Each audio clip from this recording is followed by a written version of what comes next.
You're watching UnrealEntGaming. This is Gohan from Dragon Ball Z. You want to see me turn Super Saiyan? Or should I take it to the next level? I'm also the narrator, too. Next time on Dragon Ball Z, make sure and smash subscribe to UnrealEntGaming.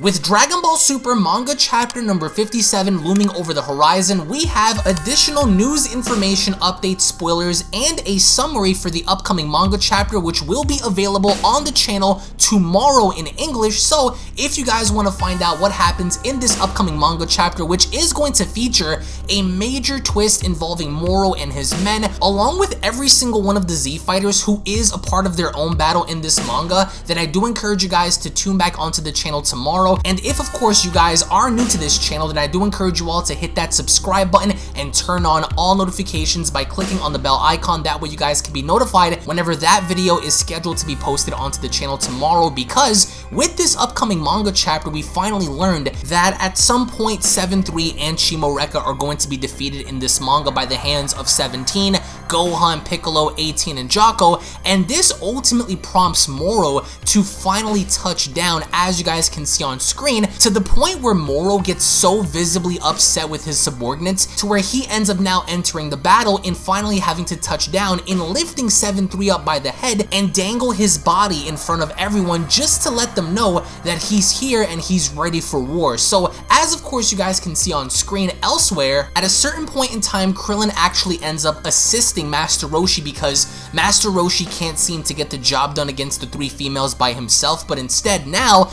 there seems to be a much larger female adversary that ends up combating Krillin and Master Roshi to the point where they both seem to be having such a difficult time in battling against her. And I don't know why I'm getting an eerie, evil Ribrianne kind of vibe. I mean, just picture Ribrianne, except like a criminal version of her. That's what I'm getting out of this, because this individual seems to have a similar build to her, but she's kicking ass. She's kicking ass, and she seems to be beating up Krillin and Master Roshi, so we don't know if they're going to have any assistance from Yamcha or Tien, who seem to be doing their own thing in further battling against some of Moro's other men. But then we observe how Android 17 is literally kicking 7-3's ass. So the MVP of the TOP is back, and he seems to be better than ever. He seems to be actually enjoying himself in battling against these dudes. So yes, if you're wondering, 17 is just as strong as ever because he's still hanging on in this fight, and he's whipping more ass now than he ever was before, and he's doing it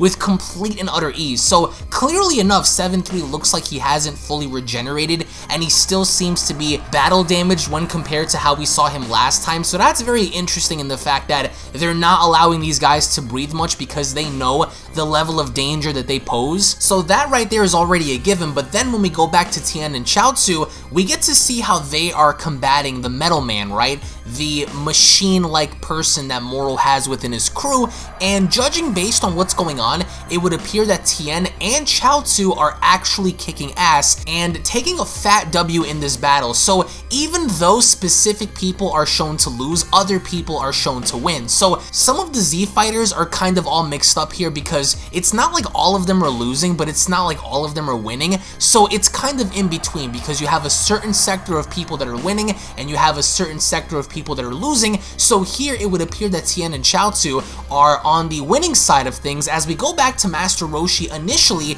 we get to see how Roshi puts on a blindfold to fight off these females, and that is a very good strategy in and of itself because Master Roshi's a perv, so for him to have his eyes on the prize per se would completely throw him off his game. So with Roshi fighting these girls, he's fighting them completely blindfolded and still being able to win. And you might ask yourself, well, how exactly is this fight going? Well, as you guys can see on screen, Roshi is using his instincts and he's using his overall environment awareness to get him the victory in this battle, because as he ends up fighting these girls, essentially enough, he ends up winning until, of course, we get to see how Roshi and Krillin encounter the bigger female, and she seems to give our hero heroes a bit tougher run for their money than the other 3 initial females, so it looks like Krillin and Roshi are in a bit of a pickle because they're fighting against this behemoth. As we then go back to the battlefield, we then observe how Moro has finally now touched down on the battlefield with Sagambo, and he seems to be talking with Gohan, and one can only assume that Gohan is going to be his first opponent because the only person stepping up to Moro right now is Gohan, while 17 is there, while 18 is there, while Piccolo is there, while Jocko is there, but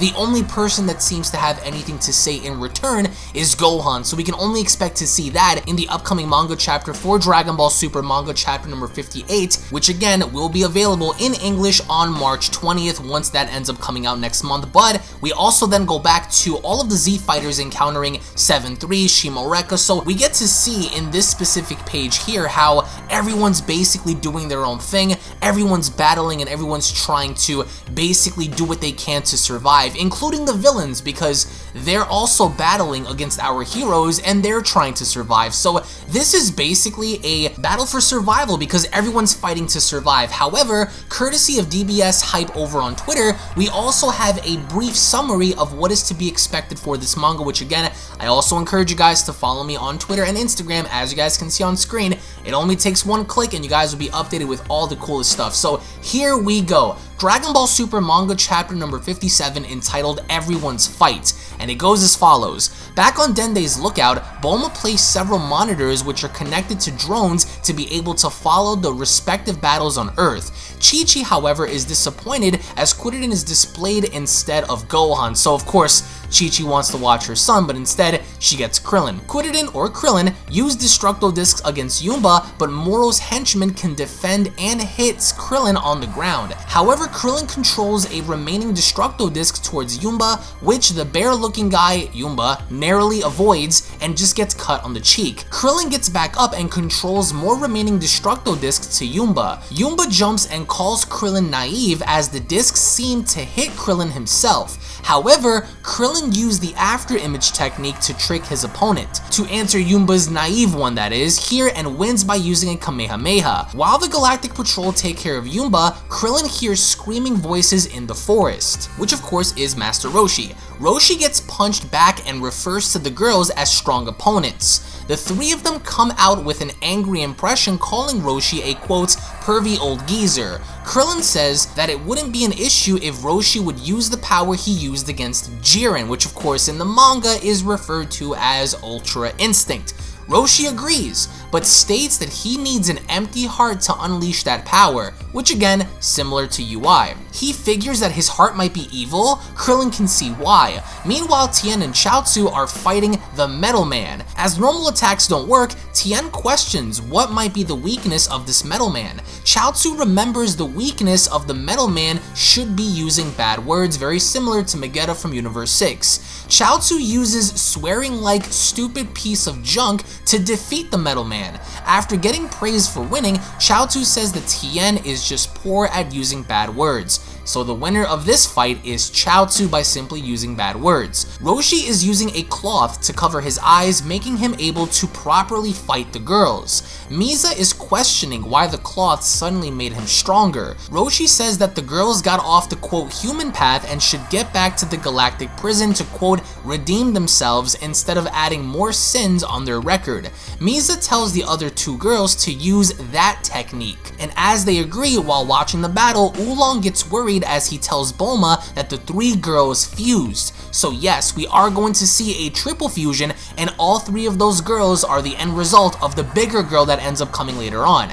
They turned into the bigger character, but less attractive, while Roshi stating, quote, she is absolutely not cute anymore. In a moment of surprise, Roshi gets kicked into the forest. Bulma hopes that it doesn't mean that they are losing. While Puar is worried about Yamcha getting punched, Eska notices that Moro's spaceship finally is going down to Earth. 17 and 18 are fighting Shimoreka and 7-3. 17 sets his finishing move on 7-3, but Moro catches his henchman on the head. Moro says, and I quote, I said you shouldn't use my special ability that easily. Shimoreka says that there was no other way to oppose them. Then Moro drops 7-3, saying that, quote, the time to use his special ability will come. Until then, let him recover. Sagambo brings 7-3 back on the ship. So no, Moro doesn't kill 7-3, but he doesn't want 7-3 to use his own abilities at this particular time. Very interesting, keep that in mind, folks. As Piccolo and Gohan witness Moro for the first time, they notice his quote terrifying ki. Moro noticed that the other two haven't arrived yet. Gohan answers, and I quote, "Father and Vegeta will come with new learned power to defeat you. Until then, it's our job to protect Earth." Moro says that he is in a good mood and that Gohan should calm down. As Gohan goes on to ask, "What do you mean?" Moro explains that planets full of energy like Earth are hard to find. Therefore, it would be a waste to eat it up too quickly. He rather thinks, and I quote, "in which way it should be cooked." So with Moro having to now finally touch down, he went as far as to confirm that a planet like Earth shouldn't be consumed too quickly because there is so much for him to consume here that it would only be a waste for him to do it so quickly. But the way he's going about this in immediately asking about Goku and Vegeta, with Gohan reassuring that they're going to be coming here with newly found powers, Moro's not concerned. He doesn't seem to care. So 7-3 is alive. Moro doesn't want him to use his own abilities at this current point in time, which means that this could end up being saved for later down the line if Moro somehow is in trouble and 7-3 is the one that's able to garner energy to assist Moro with, or perhaps something else. If of course 7-3 ends up recovering fully, then we might end up seeing Goku versus 7-3, Vegeta versus 7-3, 17 versus 7-3 again, etc, etc. So a quick little side note to also keep in mind is Krillin is now fully able to control the Kienzan or the Destructo Disc, as we've seen Frieza do, which is something that we haven't seen Krillin do before, in the fact that he's able to manipulate multiple Destructo Discs at will. So now that he's able to control them, he can put that to use. And right now, it would appear that this entire battle is kind of like a stalemate, other than Yumba having to be defeated along with the Metal Man, because with Sagambo touching down with Moro, now the stage is set for Sagambo, Moro, 7-3, and Shimoreka to battle against 17, 18, Piccolo, Jocko, and Gohan. Now, before we close out this video, we also have a few other updates for Dragon Ball Z Kakarot. Now, it would appear that we are going to be getting Dragon Ball Z or Dragon Ball Super Battle of Gods DLC for the future of Dragon Ball Z Kakarot, and this comes via a V-Jump magazine scan, which basically shows off Beerus's planet. And this is what's most interesting, because we are going to be getting additional items, additional sets of clothing, additional maps, and even an additional story. And this story directly ties in to the ending following the battle with Kid Buu, which ties directly in with Lord Beerus, being the fact that data codes which basically suggest characters like Broly and Super Saiyan Blue. So this is going to be the first batch of DLC add-ons for the game, and it's probably going to be kicking things off with Dragon Ball Z Battle of Gods, so be on the lookout for that. And now on top of that, two additional updates, the first being the Broly vs. Murno fan manga that I'm currently working on. So far we have 3 chapters done, and you can expect to find that on the channel in March. So with that, it's not going to be easy to produce because getting each chapter done is very costly. We're talking about a few $100s, but since you guys wanted to see it, and since I really wanted to create this, I went out of my way and out of pocket to get that done for you guys. So you can expect to find that on the channel in March, and it's going to be an outstanding fan manga, including the Raikon vs. Goku fan manga that I'm currently working on as well, which that is also in production and set to be released sometime between March and May. So that could be in March, April, or May, but I promise you guys the fight between Raikon and Goku is going to be absolutely out of this world. So again, I want to thank you all so much for your time. I want to get your thoughts down below of the entirety of what's going on in the Dragon Ball Super manga. How do you guys feel about Moro being in a good mood and basically challenging everyone in not being concerned about Goku and Vegeta having to set their sights and coming there to begin with, along with your thoughts on the Dragon Ball Z Kakarot DLC, the Broly vs. Murno fan manga, and the Raikon vs. Goku fan manga. Thank you all so much for your time, guys. Once again, if of course you guys are new to the channel, don't forget to smash that subscribe button and turn on all notifications by clicking on the bell icon to never miss a single upload on the channel. Thank you all so much for your time. If you guys are stoked, ready, and excited, hit that like button down below, and I'll be seeing you all down in the comment section below and tomorrow for the full manga chapter video. Take it easy, guys. Peace! And a quick little reminder before you guys go, if you guys are unaware, I do have a second gaming channel located down in the description box below, so be sure to head on over to Unreal Royale and hit that subscribe button along with turning on all notifications, as to there, you guys will find all different kinds of gaming content that you will not get to find on UnrealEntGaming, titles and video games such as Grand Theft Auto, Call of Duty, Gears of War, Dragon Ball Z Dokkan Battle, Dragon Ball Z Legends, Dragon Ball Z Budokai Tenkaichi 3, Minecraft, Blair Witch, and many other retro games on that channel. So if you guys are into gaming, then make sure you guys subscribe over on Unreal Royale. I want to thank you all so much for your time, and I'll catch you all in the next one. This is the Galactic Emperor of the Universe, and of course I'm here to tell you to subscribe to UnrealEntGaming. Also follow UnrealEntGaming on these social media platforms to stay connected at all times. And if you don't, then very soon you will all be dead! Oh, did someone say UnrealEntGaming? Oh my god. The fuck's up, on? Put on some clothes! Well, why don't you put on any clothes? What? I don't need clothes. Jesus Christ, that's huge! What, Broly? Frieza. Uh-oh. Prepare to die!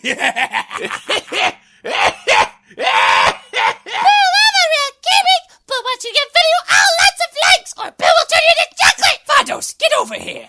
Tell these mortals that I'm the biggest UnrealEntGaming fan. This is my moment. I'm a part of his notification squad. Universe 7 can have all the fun. I just want the food. And don't forget to leave a comment on this video. Show some love for the best community on YouTube.